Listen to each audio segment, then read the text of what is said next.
Ambassador Rosalinda V. Tirona. Career Ambassador Extraordinary and Plenipotentiary of the Republic of the Philippines to New Delhi, India, 1986-1988.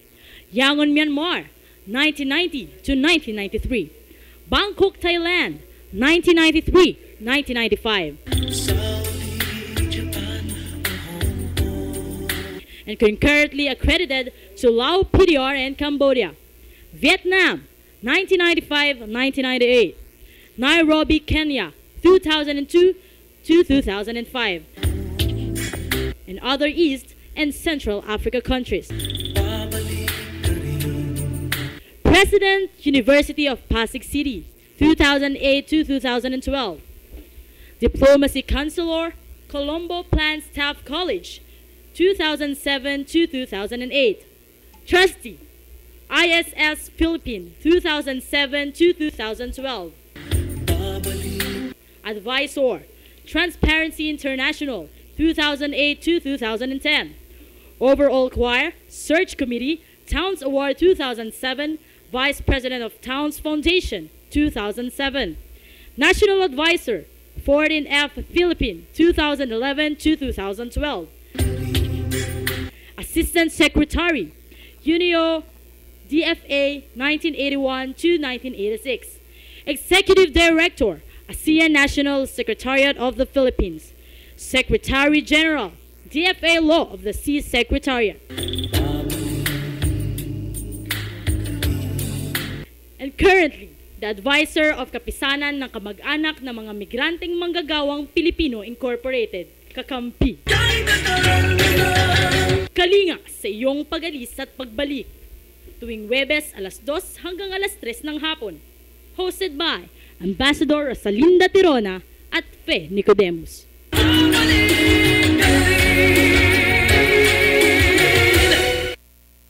Maging mapanuri, huwag maging biktima.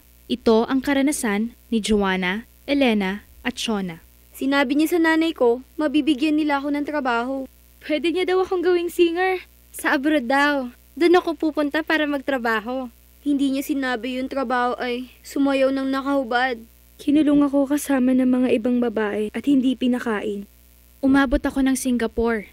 Pinilit naman ako makipagtalik sa mga foreigners. Doon ako nabuntis. 15 years old lang ako noon. Dito sa Pilipinas, 100,000 na bata ay pinapasok sa sex trade. Ang child trafficking ay isang krimen. Mag-report sa Action Line 02-1343. Hindi mo kailangang makita ang mga mukha nila para maramdaman ang takot nila. Isang paalala mula sa ECPAT Philippines, Interagency Council Against Trafficking, PIA at ng himpilang ito.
kapisanan ng mga kamag-anak ng migranteng manggagawang Pilipino Incorporated.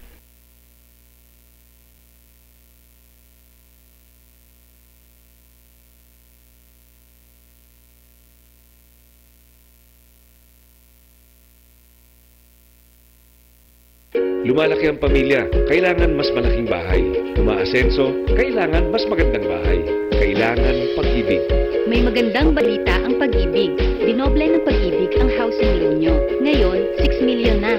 Mula sa dating 3 million, na doble sa 6 million. At ang interest rate, ang baba na. Higit sa 30% ang ibinaba. Kasabay nyo ang pag-ibig sa pagganda ng inyong buhay. Sa pag-ibig, ang pinaghirapan may katuparan.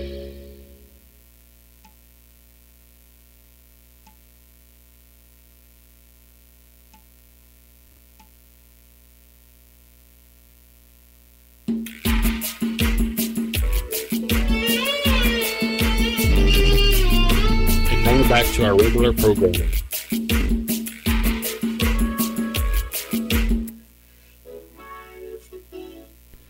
Okay.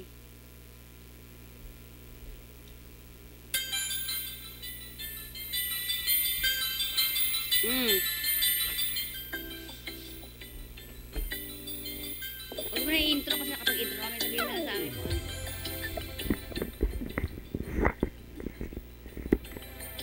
Okay po.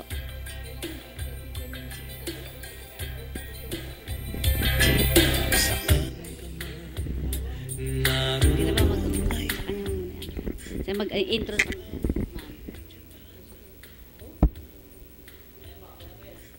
Magandang araw po sa inyong lahat na mga nanonood at nakikinig dito sa Kalinga sa inyong pag-alis at Kalinga pa rin sa inyong pagbabalik. Ako po si Ambassador Rosalinda Vitirona na dating membro ng Career Corps ng Department of Foreign Affairs pero po ako ay na-designate na Ambassador of Peace for Life ng United Nations Economic and Social Council after I wrote a book about the Philippines in the world at largely on the question of transparency and leadership. Nung nakaraan pong episode ay wala po ako dito kasi ako po'y naging very busy sa pag-follow up nung ating request na yung 19 na Filipino stranded workers sa Al Juf, Saudi Arabia ay mapauwi na po ng ASAP.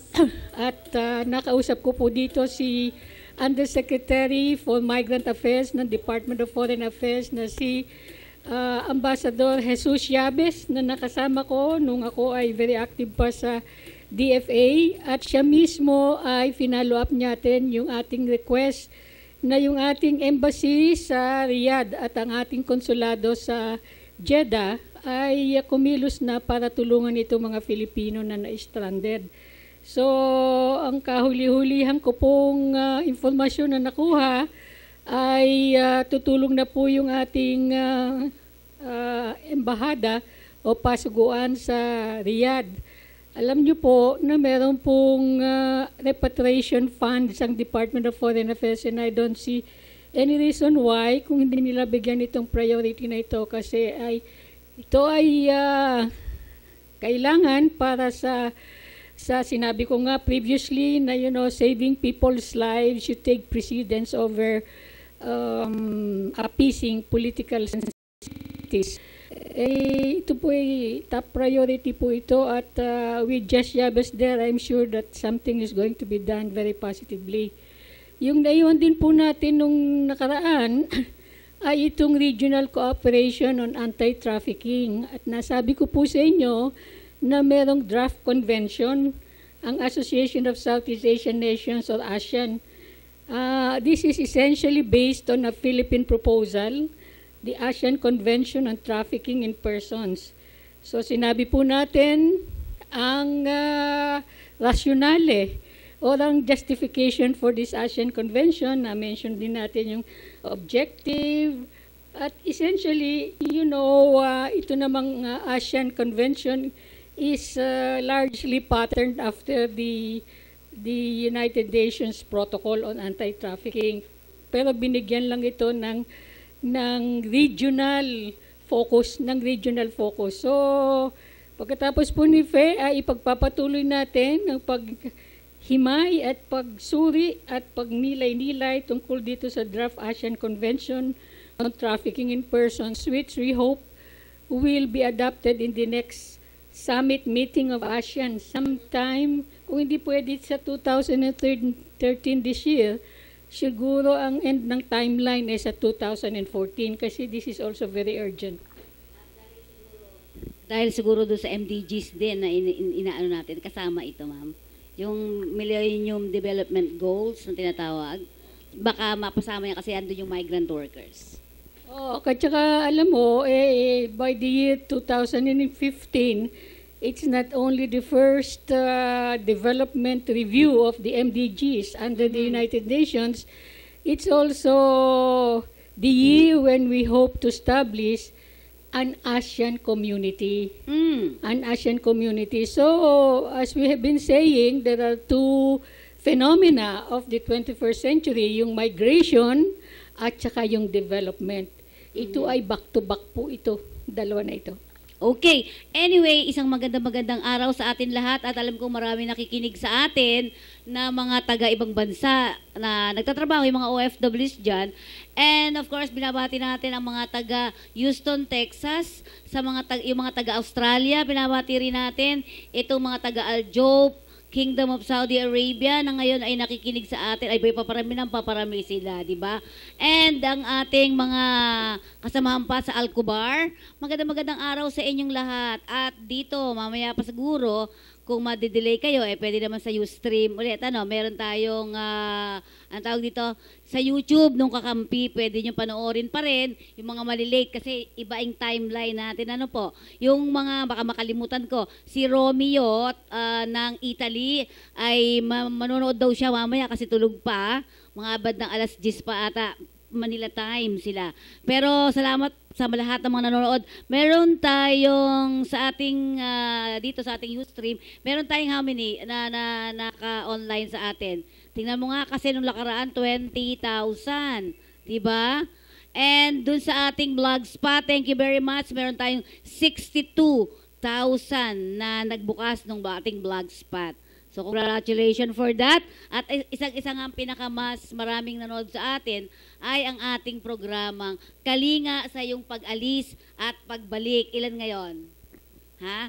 Ang Kalinga sa iyong pag-alis at pagbalik ay isang programa na titiyak at kakalinga sa ating mga OFW kahit saan ka man naroroon. Ang programang handang tumulong sa inyo, kaakibat ito kasama natin, walang iba kundi si Ambassador Rosalinda Terona. Yan, di ba? Alam mo, Fe, ang isa sa mga ultimate aim natin kung bakit ginawa natin na third pillar of our foreign policy, ang protection at ang promotion ng interest of overseas Filipinos, and there's a preponderance of overseas Filipino workers, is para hindi nila malimutan ang kanilang bansa, ang bansang Pilipinas. So, alam mo, sa tingin ko, sa aking pananaw, itong kalinga sa pag-alis at kalinga sa pagbabalik ay isang napaka-useful or effective tool na hindi mawala yung link between the overseas Filipinos at saka ang Pilipinas. So, ito ang sasabang ang use, hindi lang sa tumutulong, kung hindi naibsan ng kanilang kalungkutan at kasi palagi nilang naalaala ang mga Pilipino at saka ang Pilipinas dahil sa programang ito. At siyempre natutuwa rin tayo dahil nga sa marami nagbubukas, hindi lamang sa yung live na napagbubukas. Ang isang napakaganda rito, hindi lamang naman po tayo nagbibigay ng tulong serbisyo, nag-aarmas pa tayo. Ayan, Tagalog yun. Ang ibig sabihin sa English, nag-aarmas, hindi naman for violence. Ang ibig sabihin ng pag-aarmas is actually strengthening. Pinalalakas natin, this is capacity building. Ibig sabihin natin ay ang mga Pilipino ay nagkakaroon ng malawak na pangunawa ng kanilang mga karapatan. Ayun ang armas yung kanilang kaalaman tungkol sa kanilang mga karapatan. Ibig sabihin nun, ay hindi sila pwedeng maloko o hindi sila pwedeng maabuso dahil alam nila yung kanilang mga karapatan. Yan. At ngayon, pag-uusapan natin, kung matatandaan po ninyo dun sa simula ng ating programa, na pag-usapan natin iba't ibang mga karapatan. At isa nga rito, sinabi natin sa kanila, yung isang mainit na mainit, itong trafficking. Human trafficking. Pero ngayon, ang alam ko ay, ang pag-uusapan natin ay ang Regional Cooperation in Anti-Trafficking.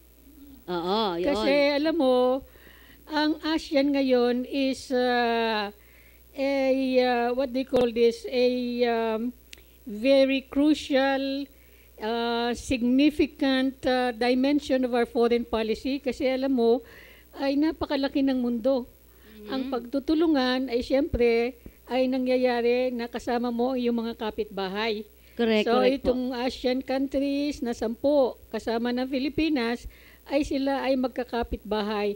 Doon sa mga borders nila, chances are doon nagaganap itong trafficking na ito. So kailangan magsama-sama at magtulungan para masugpo itong international crime na trafficking against humanity. At nung huli po natin pinag-usapan natin yung mga pwedeng gawin itong magkakapit-bahay na ito, the ASEAN member countries, in preventing trafficking in persons. Yan. At may mga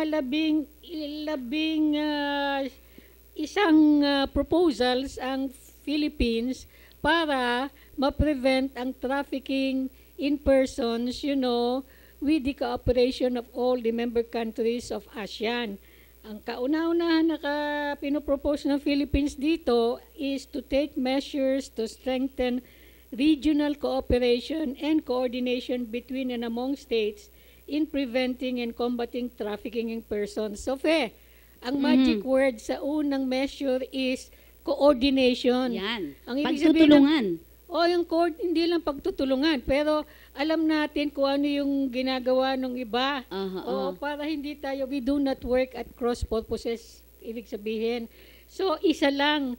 It is coordination really results in an integrated, coherent, and holistic approach. Hindi sabog, kumbaga. Yan. So, parang may isang layunin ka.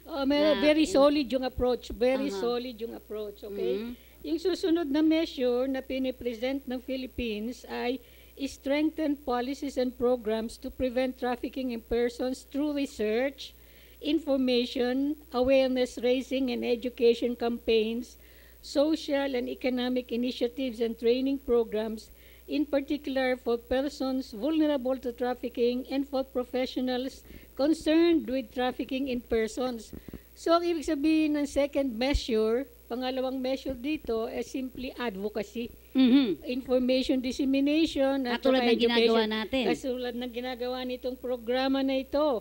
Pero kailangan ay medyo focus, medyo nakatutok sa mga victims, probable victims or victims na, at saka yung mga enforcement agents who will be concerned about preventing and enforcing, the laws against trafficking. Itong pangatlong proposal ng Philippines ay sinasabi, further strengthen regional cooperation in the investigation and prosecution of trafficking in persons cases. Ang ibig sabihin nito simply na yung ASEAN Police, ASEAN Pol. Ayan, ang magtatrabaho nito, they have, a common effective approach to investigation and prosecution. So, this is the aim really of this ASEAN Convention Against Trafficking na pinopropose na Philippines para nga lumakas Kasi kung isa lang na bansa ang tatrabaho nito, mahihirapan. Because you see, trafficking is a crime that, goes beyond national borders. So, kailangan yung mga kapitbahay na tumulong. Yung pang-apat naman, sinasabi ng Philippines, take appropriate measures as may be necessary to enable migration to take place legally, in particular through dissemination of accurate information on the condition enabling the legal entry in and stay on its territory.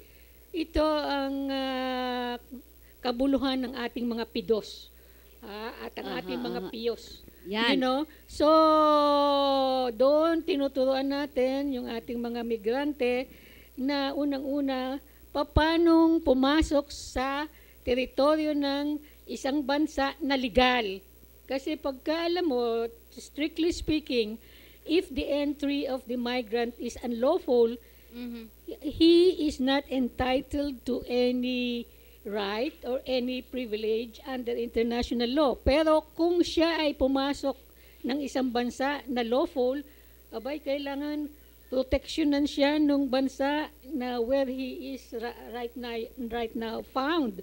So, dapat siguro bisitahin natin yung mga syllabus at sa mga curriculum ng ating PIDOS para hindi lang yung government side, makinig kape, hindi lang yung government side ang pinoproject o pinofocus dito sa mga PIDOS na ito, dapat may involvement din ng civil society na kaparis ng kakampi, para makita din yung viewpoint ng mga civil society organizations, hindi lang yung viewpoint ng gobyerno. Because you see, to tackle and cope with the problems related to migration, kailangan lahat ng partisipasyon ng maraming ahensya.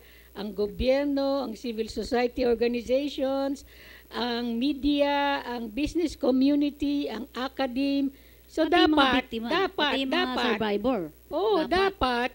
Dapat kailangan doon sa pag-draw up ng syllabus na ito, meron ding may sectoral presentation, ibig sabihin. Hindi lang yung presentation ng POEA o ng gobyerno o ng DFA, kundi as wide as possible. As wide as possible. Natural.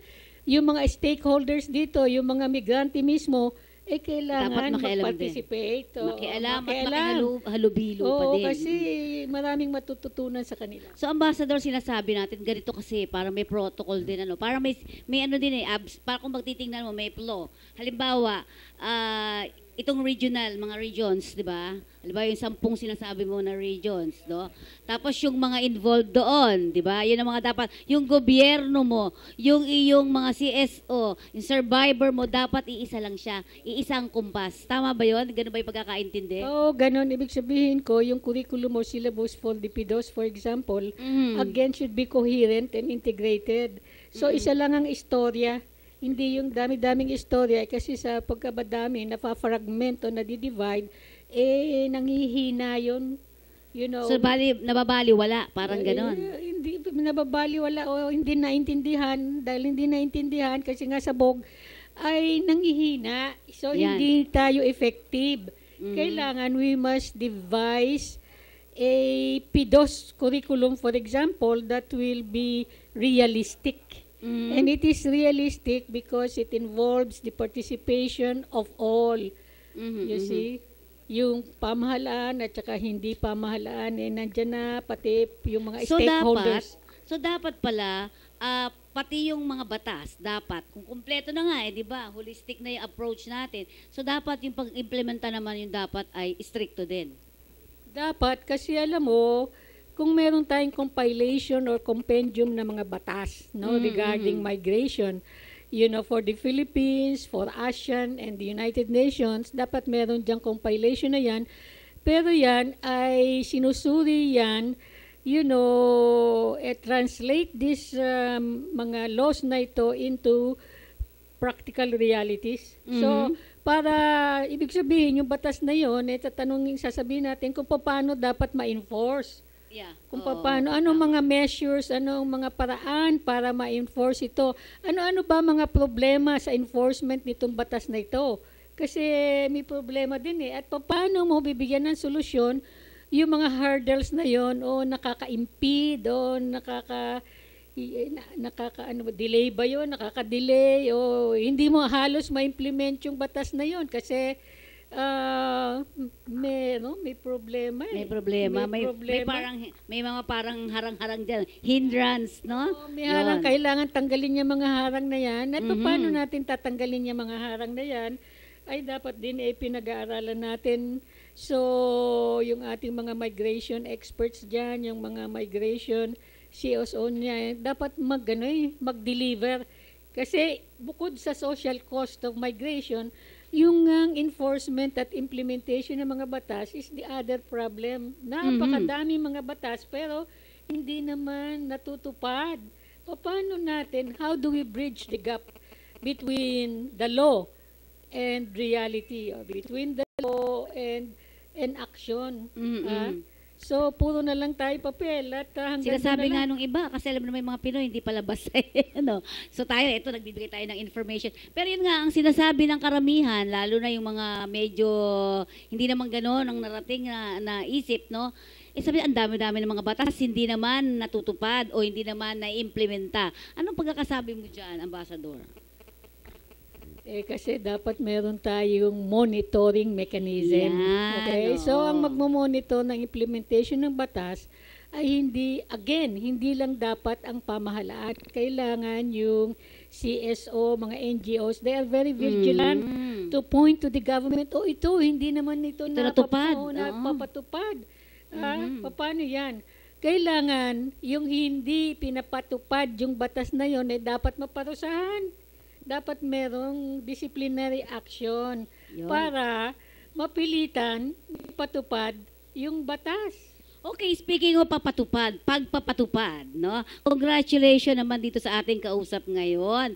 Ano ba to, Governor Vice President ng Philippine Ambassadors Foundation Incorporated. So, congratulations, ha. Palakpakan natin to. Iba na naman to, Amba. Sobra naman yan. Na-excite ka, JR. So, pwede bang bago natin pag-usapan to, ito ba ay, Ambassador, kakaiba na naman tong trabaho, ibig sabihin? Actually, marami akong advocacy, but lahat ng advocacies ko, they are related to my experience having been a member of the career service of the Department of Foreign Affairs for 38 years. At ang focus ko nga ngayon ay ito, kasama niyo ako ngayon dito, kasi sa tingin ko, medyo meron ako magagawa. And I'm very happy to inform you that as a result of the organizational meeting of the Philippine Ambassadors Foundation Incorporated, ako lang po ang na-elect na governor at second vice president na babae. Kasi importante, the women's point of view, lalo na ngayon, gusto kong idiin na International Women's Month ngayon itong March. Yun. So, itong ating contribution sa International Women's Month, at least, may isang babaeng nakaupo sa board of governors. Puro lalaki sila. 11 kami, pero 10 sa kanila ang lalaki at ako lang ang isang babae. Ang sinasabi ko sila, dapat magkaroon pa ng isa pang babae para meron naman akong kasangga at meron akong katuwang. So anyway, may simpatya din yung mga lalaki at sinabi sa akin na mag-nominate ako ng tatlo at pipiliin nila doon sa tatlo yung yung isa pa. So nag-volunteer ako because of my extensive and wide experience in dealing with migration. Nag-aral ako sa UNITA ng migration policy and management noong several years ago. Tayo may konti tayong kaalaman, may konti tayong expertise. So sometime in June, kasi sa June is going to be, we are celebrating World Migration Day or World Migration Month. June. Magkakaroon ng Philippine Ambassadors Foundation Incorporated ng roundtable discussion. Roundtable discussion on Philippine migration. Ibig sabihin nun, the migration of Filipinos overseas. But there will be 3 major items in this roundtable discussions. Would be the first item, of course, is the implications on our bilateral relations. Mukhang nakakalimutan yon na ano bang role itong mga migrants natin sa pag-develop ng friendly relations or more meaningful relations with so many countries of the world where they are especially found, The second, of course, is the role of migration in development. And the third is, looking at the social cost of migration for the Filipinos in the context of our Constitution and our cultural values. Ano yung pangatlo, Amba? Social cost. Social cost of migration to the Filipino family, the Filipino culture, and so forth and so on like that. So parang reintegration yan. This is the cultural component. You have the economic component, Yan. which is development. You have the cultural component, and the first component is really political and security. So dyan sa round table discussion na yan, kayo-kayo yan. Pero paano natin maipapalabas? Hindi do kayo-kayo. Okay. Hindi kayo-kayo kasi kukumbidahin kita. Ay, tama. Oo. At ako ay mag-a-assign sa'yo ng topic. In fact, you know, I was on the phone with one of my very close relatives who happens to have the same surname as mine, Tirona. This is Mary Grace Ampil Tirona, who is the Executive Director of the Commission for Overseas Filipinos, which is under the Office of the President. So, imbitahin ko din siya magsalita. But I'm now looking at the syllabus for this RTD. And with your permission, you know, I will mobilize your strength and expertise in trying to present this issue as best as we can to the Filipinos here and abroad. Yan. So napakagandang magiging topic na yan at involve lahat. So kasama yung families, kasama yung mga migrant workers dito sa gagawin natin. At sa siguro, Ambassador, back to back, di ba mapapakita natin yan later sa mga manonood sa mga ibang lugar. Maganda yan. Nagawa tayo ng compact disc ng CD. O gusto mo, live pa. Ang gusto mo, live pa. Sige. Sige, maganda yan. Titignan natin. Okay? Titignan natin yan. But So, we are looking forward to a partnership. Kasi ngayon, what is in fashion now is PPP. Ano bang ibig sabihin ng PPP? Public-Private Partnership. So, gobyerno, public, yung mga public, tapos yung mga CSOs at NGOs na kaparis ng kakampi, yan ang private. But what we're saying now is the government cannot do it alone. Kailangan yung may kasama siya. The other P, the private P, kailangan niya yon. So that is the partnership, PPP. Yan. Ito ay isa sa mga flagship projects ni Pangulong Pinoy. Okay. At syempre, congratulations pa rin at pinapaabot natin ang mga kababaihan ay kasama doon sa tuwid na daan. Di ba? Natural. Mga kababaihan. I think yung mga kababaihan yata mas matuwid yata kasi you know, I don't know but my experience is that medyo matatakutin. You know, the women have a fear of the Almighty that they will not do anything wrong. Natakot sila maparusahan ni Lord.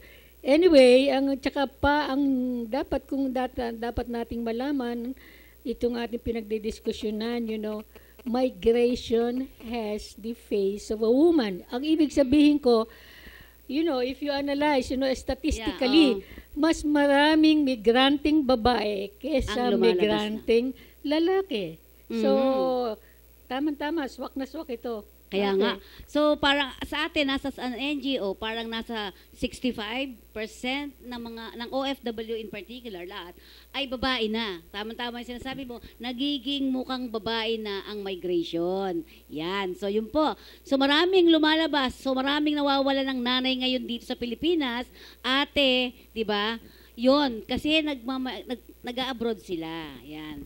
Pero ang kanilang purpose doon is talagang para makatulong kasi correct. Oo, kasi ngayon hindi na pwede yung lalaki lang ay kaya niyang buhayin yung pamilya niya. In fact, you know, most of our families now are supported by our women. At saka alam mo, dapat nating also na ma-reaffirm o ma-recall na ang kababaihan maski na dami-dami ng karapatan, ano pa rin nasa disadvantaged group pa rin tayo, yung mga kababaihan. At because mga migrante sila, double layered of discrimination and disadvantage ang kanilang na-experience.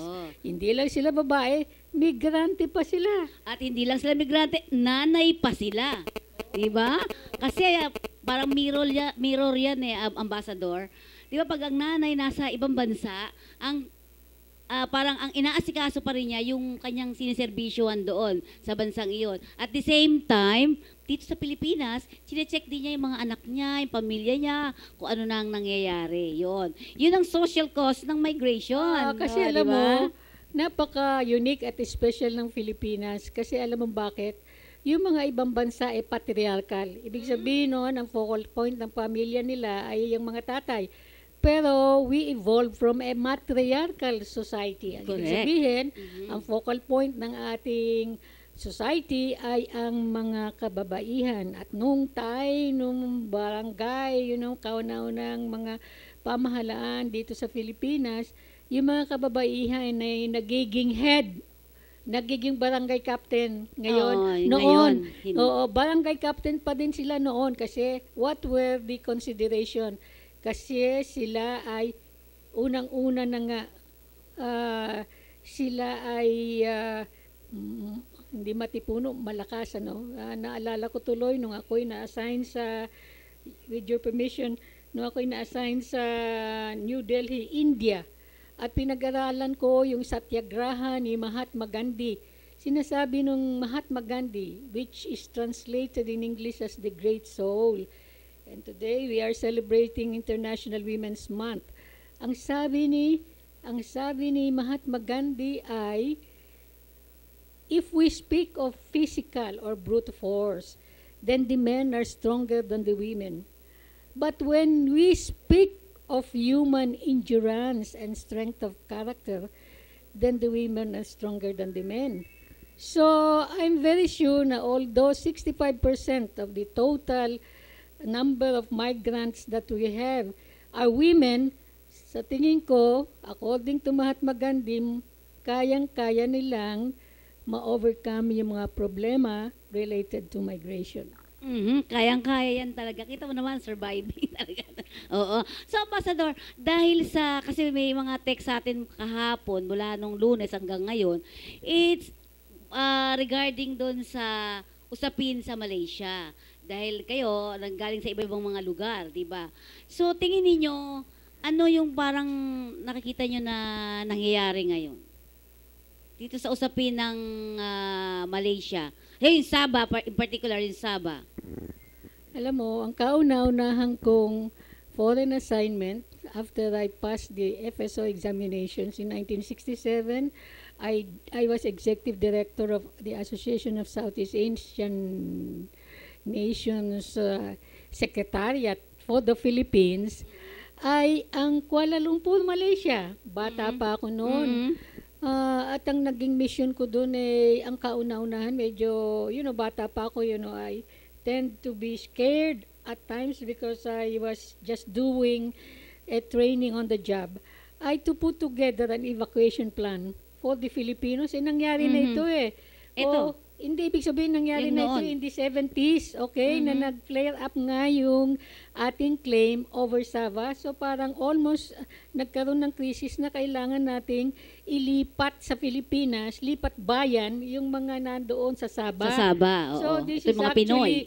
This is actually repeat history, pero medyo iba yun Noon walang use na mga military, na mga violence na ganyan. So it was very easy to evacuate and to lipat the Filipinos from Sabah to the Philippines. Pero Babalik ngayon, lang nila. Pero ngayon iba pero ngayon medyo dahil nga gumagamit na ng dahas. So kailangan, both the Philippines and Malaysia are respectable members of the international community or the family of nations, and more than that, they are very strong partners in the Association of Southeast Asian Nations. I am hopeful that there would be a peaceful solution to this conflict. I am very hopeful that the Asian spirit of cordiality, the Asian spirit of friendship, the Asian spirit of cooperation will prevail on Malaysia and even on the Philippines, to come up, importante yung peaceful solution This was already mentioned in the Manila Accord of 1963, which was signed by, merong neutral state doon na nakapirma Indonesia. So it was a tripartite sort of agreement, to ensure the stability and the peace of the region. Malaysia and the Philippines plus Indonesia. So I think what should be done is, pwede bang i-implement na lang natin itong Manila Accord of 1963 Kasi, Ano, isang GS lang, ano yung nakalagay doon sa sinasabi niyong Manila, ano, Accord, Manila Accord. Ano po yung nakalagay doon? Ang heart ng Manila Accord of 1963 is to have a peaceful settlement of the Sabah dispute. Peaceful settlement. Ibig sabihin, huwag kang gagamit ng dahas. Huwag kang gagamit ng violence. Ibig sabihin nun, a peaceful settlement means a settlement by diplomatic means. Okay. By diplomatic means. And of course, it must be in accordance with the principle of international law. Ang sinasabi ng principle of international law ay there are many ways to settle dispute through negotiation. But nag-fail yung negotiation na yon, you go to mediation. So you can ask Indonesia, for example, to mediation. And if mediation still fails, you can go to arbitration. Ibig sabihin ng arbitration, gagamit ka na ngayon ng International Court of Justice. Dapat Malaysia at Philippines mas agree. Mag-usap at mag-agree. Mabuti siguro kung masettle to for negotiation na hindi na kailangan ng mediation or arbitration. Pero yung ngayon po, kasi sinasabi niyo ba, marami palang pwedeng gawin, pwedeng itaas kung saan ang task ng pakipag-negotiate. Pero ngayon, Ambassador, parang, ito tanong kasi ng mga marami sa atin, gusto itanong sa'yo. Parang sinasabi nila kasi na nagkaroon na po ng may mga namatay eh. So ibig sabihin dahil nasa ka rin na international humanitarian law. Natatandaan pa nila 'yon. So sa bilang IHL level, ano po yung masasabi niyo doon sa nangyari ngayon na ganyan? Ito na paulit-ulit na I sound like a broken record player. Sa international humanitarian law, sinasabi na saving people's lives should take precedence over appeasing political sensibilities. Ibig sabihin nun, huwag nating politikahin yung pagsisave ng people's lives. Dapat it must be a common endeavor between, lalo na ng Malaysia at saka ng Philippines. Yun nga, bigay ng hinihiling ng Philippines, maximum tolerance para walang mamatay o konti man lamang, wag masyadong very massive, etc. Sana yung prinsipyo ng international humanitarian law na yon ay mahusay ang Malaysia sa international humanitarian law, dapat i-enforce nila ito. Kasi alam mo, ang buhay ng tao ay napaka-importante. Kasi I think ang buhay ng tao ay mas importante pa sa isang gobyerno. Yun ang sinasabi. So, kailangan bigyan natin yun ng paraan na wala sanang masasaktan o mamamatay. Kasi siguro I was just wondering, but there is a UN requirement para mag-intervene ng United Nations Security Council. Sa tingin ko ay hindi pa ito na-reach yung level na ito. Sa tingin ko, kaya pa yan ng Malaysia at saka ng Philippines. Kaya pa ito ng Malaysia at saka ng Philippines. So kaya pa. Pero as of kanina, sinasabi nila, medyo, parang sabi, yung kanina, yung balita kanina, tapos na. Yun na nga. Sinasabi niya, tapos na. Oo, kasi alam mo, parang, I don't know whether you can call it cessation of hostilities also, pero wala naman labanan na ganyan eh. Palagay ko, ewan ko, siguro tapos na. Mabuti nga kung tapos na, kasi makakabuti ito hindi lang sa Philippines, sa Malaysia, makakabuti ito for the entire ASEAN region. At ang makakabuti sa ASEAN region, makakabuti sa buong mundo. Correct. Di ba? Oo. So, kailangan usapan lang dito eh. We have to have a dialogue. Dapat magkaintindihan lang ito kasi hindi dapat gumamit ng dahas. Tama bang nagkaroon ng miscommunications, nawala yung sulat, mga ganong kwento eh. Hindi yan. Natatandaan ko kasi, nung ako yung nag-aaral niyang note Borneo issue na yan, nagkaroon ng problema tungkol sa word na padjak. Pajak. Pajak. Pajak. Pajak, okay? Sa interpretasyon ng Sultanate of Sulu, ang pajak is lease. Ibig sabihin nun, nagbabayad ang Malaysia ng renta. Lease. Lease. So, ibig sabihin, kanila pa yung property na yon. Binabayaran lang ng renta. Pero naman, ang interpretasyon naman ng Sultan of Borneo, ng Sabah, ay yung pajak ay hindi lease. Hindi session. Kumbaga session, binigay na parang regalo. Okay, kung binigay na parang regalo, di kanya nga naman. Sa kanya na, oo. Niregalo. Pero ang ating ebidensya dito ay, bakit sila nagbabayad ng renta kung binigay na sa kanila? Nagbabayad sila ng renta. Yun yung usapin dun no? So talagang hindi talaga pala matatapos pa. Kumbaga parang, hindi pa siguro usapin kasi yan ng no? Palagay ko nare-revive lang yung issue, hindi pa ito natatapos. Matatagalan ito, but kasi ako I am a diplomat, but more than a diplomat, I am a diplomatist. So very hopeful ako na mabibigyan niya ng solusyon kasi nung unang panahon pa yun hindi pa active yung ASEAN pero ngayon iba na ang sitwasyon dito sa ASEAN. Kasi baka yung member countries ng ASEAN, they will cooperate with each other and they can go beyond the national interest in favor of regional good. Yan. Yun ang pag-asa. So, yun. So, ibig sabihin, kasi minsan may mga balita na tapos na rito, pero sa kabila hindi pa. So, magbasa tayo, makinig, manood, at maging tayo, mapanuri sa bawat no? Kasi minsan, ano ba tapos na daw? Kasi kanina nabasa ko yun. Ay, sinasabi tapos na. Humihiling daw ang pamilya ni Karam na magkaroon ng, parang, exile, parang ganun, may mga ganun ako nabasa kanina.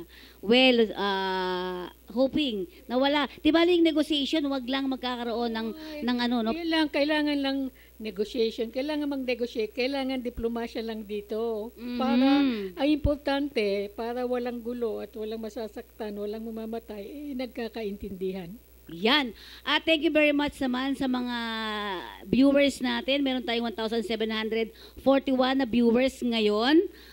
Salamat po sa inyo lahat at sana tuloy-tuloy ang inyong panonood sa atin. Okay, so babalikan uli natin. Ayan na, nasagot tapos. na. Nasa number 4 pa lang ako Langgang 11 ito. Okay. So yung panglimang measure sinasabi dito sa Philippine Proposal for an ASEAN Convention Against Trafficking is take specific measures to reduce children's vulnerability to trafficking, notably by creating a protective environment for them. Ano ba ibig sabihin nito? So, yan yung ito yung tungkol sa kabataan na. Parang child trafficking, no? Child trafficking. Kasi lumalala din ito. Lumalala. At saka alam mo, itong kababaihan, back to back yan That's why there was a time when I said that you cannot speak of the UN Convention on the Elimination of All Forms of Discrimination Against Women if you do not link it up with the United Nations Convention on the Rights of the Child. Kasi sabi ko nga, wala namang disadvantage children kung wala namang disadvantage mothers. Mothers, So, ito is a very special one. So, parang palilitin mo. Lesson, dapat. Hindi, we have to have a protective environment for them. Ang ibig sabihin na a protective environment, kailangan yung environment na sinasangga sila from trafficking. Huwag mo silang ilagay sa isang lugar that they will be prone or they will be vulnerable to trafficking. Ilayo mo sila doon sa traffic. So, role na naman doon ng ating pamahalaan, ng ating environment, o lahat. So, number 6. 6 dito. Magaling itong itong Philippine proposal na ito. Prevent the movement of traffickers and the victims by effective border control and controls on the issuance of identity papers and travel documents, and through measures for preventing counterfeiting, forgery, or fraudulent use of identity papers and travel documents. Ang ibig sabihin na ito ay lawful documentation. Lawful document. Kasi marami talagang, di ba? Illegal eh, no? Illegal na pumapasok. Ewan ko, dapat titingnan ng gobyerno natin dito to prevent counterfeiting. Pero ngayon ang isang maganda, Ambassador, yung electronic passport na tayo. Yes, yun. E-passport na tayo. Yun yung isang e-passport. maganda. At saka nakita natin, meron tayong iyakat, meron tayong, di ba, yun yung isang maganda ngayon, may iyakat, tapos meron tayong mga, ibang mga government offices na mga nasa NAIA, talagang tinitingnan. Yung mga desk officer. Desk officer. At saka ito yung sinasabing border control agreements, border crossing. You see, border crossing between Malaysia and the Philippines, border crossing between the Philippines and Indonesia, mga ganyan-ganyan ba? Ano ibig sabihin ng border crossing? May control. Okay. Hindi ka pwedeng lumabas ng ganyan-ganyan lang, pumunta ka sa kabila. You know, parang checkpoint, kumbaga. Checkpoint. So, paano, kasi di ba tayo sa Asia, halos wala tayong, kung dito, di ba, parang gusto mong pumunta, doon ka na lang bibisahan, di ba? Tatatakan ka na lang like Hong Kong, Singapore, pwede kang pumasok kaagad.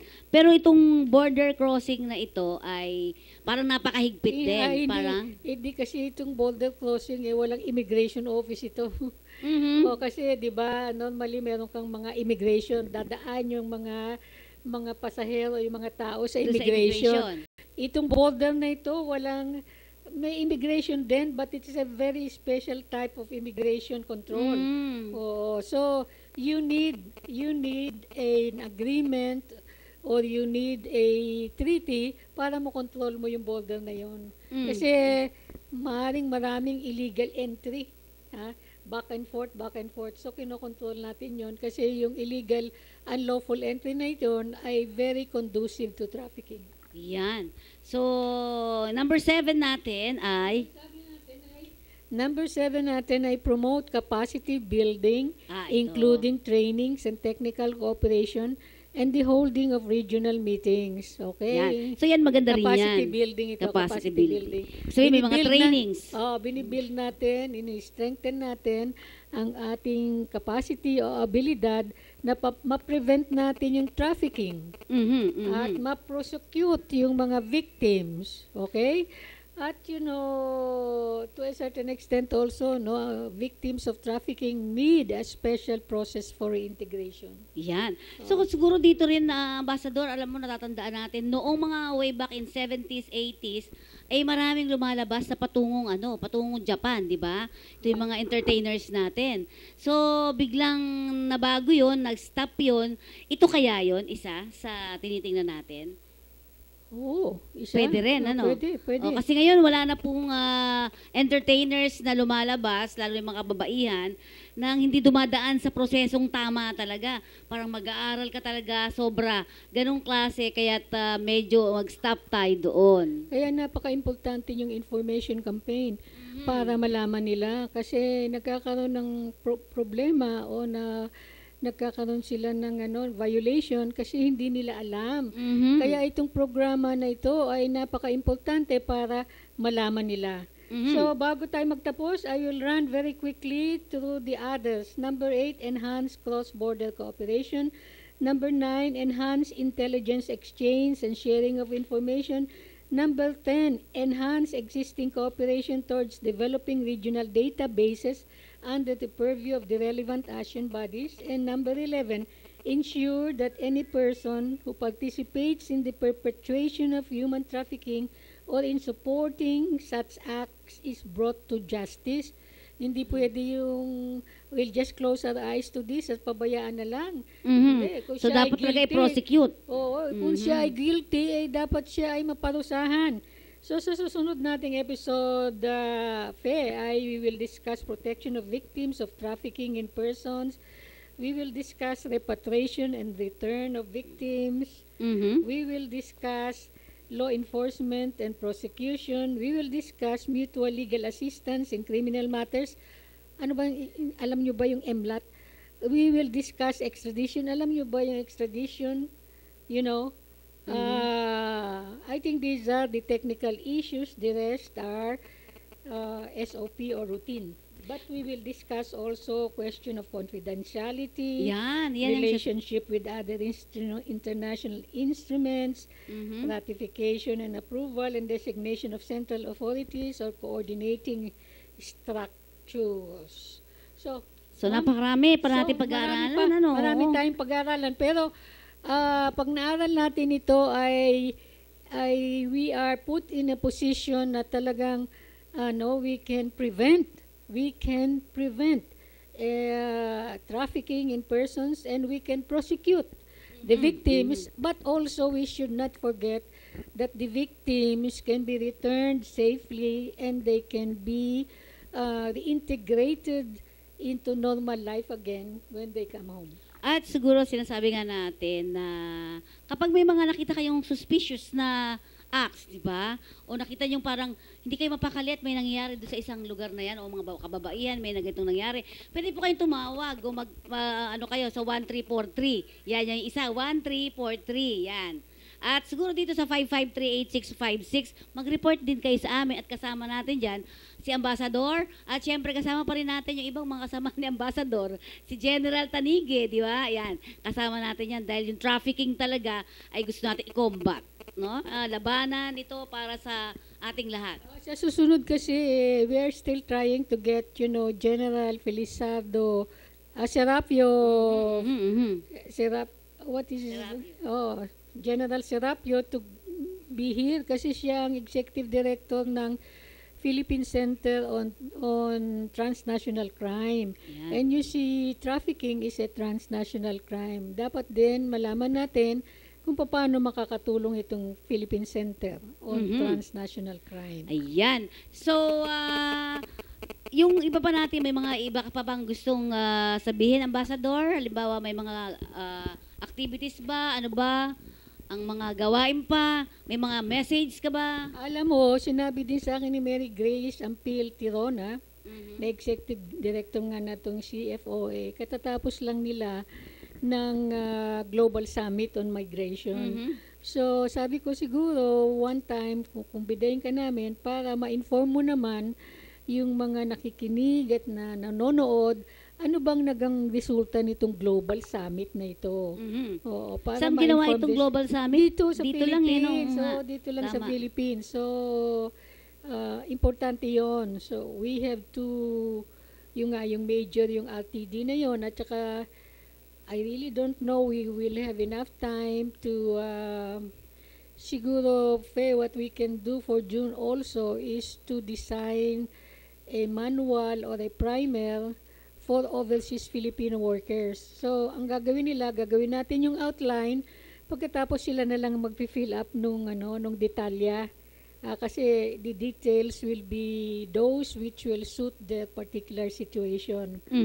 So, ibibigay natin sa mga OFWs ito. Ibigay natin yung contents, o ibig sabihin yung outline. Tapos, sila na ngayon ang gagawin na nila yon. Halimbawa, ito ay manual on Filipino migrants to Saudi Arabia. So, it is, naka-focus sa Saudi Arabia. Pero, the general contents, we will tell them what they will put in. So, yan, napakaganda niyan. Naku, maganda na naman yan. Gagawin natin yan. Mahirap na naman yan. At syempre, thank you very much kay Ambassador. So, Ambassador, pwede ka nang magpaalam sa ating mga viewers. Alam mo naman, ang pagpapaalam actually is just saying, I will see you again. Oo nga. I will see you again. The end is simply the beginning. So, ito po ay hindi naman ang kahuli-hulihan nating pagtatalik. And by God's grace, tayo po ay magkikitang muli dito sa programang ito. At gusto ko po sanang sabihin na ang buhay po ng tao ay punong-puno po ng pag-asa. Basta naniniwala tayo kay Lord kasi walang imposible sa Kanya. And by God's grace, I think the Filipino migrants, the overseas Filipino workers will be fine and well. Yan. At para naman sa akin, magsalita ng may katotohanan. Mag-isip ng may katapatan, kumilos ng may matapat at malinis na ugali. Yan yung aking iwanan po sa inyo. Ito po ang inyong lingkod, Fenny Codemos. Kasama natin si Ambassador Rosalinda Terona.